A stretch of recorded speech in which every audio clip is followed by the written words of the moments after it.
প্রেমে বিচ্ছেদ হওয়ার পরে তোমার যদি মরে যেতে ইচ্ছে করে, তাহলে বাড়ির পাশে কোনো হসপিটালে গিয়ে দেখে এসো। মানুষ একদিন বাঁচার জন্য কতই না ছটফট করে। সামান্য অভাবে যদি তুমি দিশারা হয়ে যাও, তাহলে রাতের আধারে রাস্তার পাশে গিয়ে দেখো, তাদের পেটে নাই ভাত, তাদের মাথার উপরে নাই ছাদ, তারপরেও তারা কত সুখী। তুমি কালো চেহারা নিয়ে যদি নিজেকে খারাপ মনে করো, তাহলে অ্যাসিডে পুড়ে যাওয়া মানুষদের দিকে তাকাও।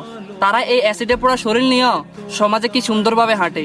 তোমরা যারা ভাবতেছ ছেলে হলে ভালো হতো, মেয়ে হয়েও ভালো হতো, তাদেরকে একটা কথা বলতেছি, তোমরা তৃতীয় লিঙ্গের দিকে তাকাও। তারা পরিবার থেকে এবং সমাজ থেকে বিতাড়িত হওয়ার পরও তারা নিজেদের জীবন যুদ্ধে তারা কিভাবে এগিয়ে যেতে যাচ্ছে।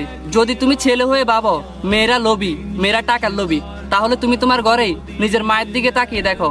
তোমার বাবার এই অভাবের সংসারে তিনি কিভাবে না খেয়ে বেঁচে আছে, তারপরেও কখনো বড় লোক কাউকে বিয়ে করার চিন্তা করেনি। যদি তুমি পুরুষকে দেহলোভী এবং দোকাবাজ ভাবো, তাহলে তুমি তোমার বাবার দিকে তাকাও। তার ছোঁয়ায় শুধু ভালোবাসা, আদর আর স্নেহ ছাড়া কিছুই নাই।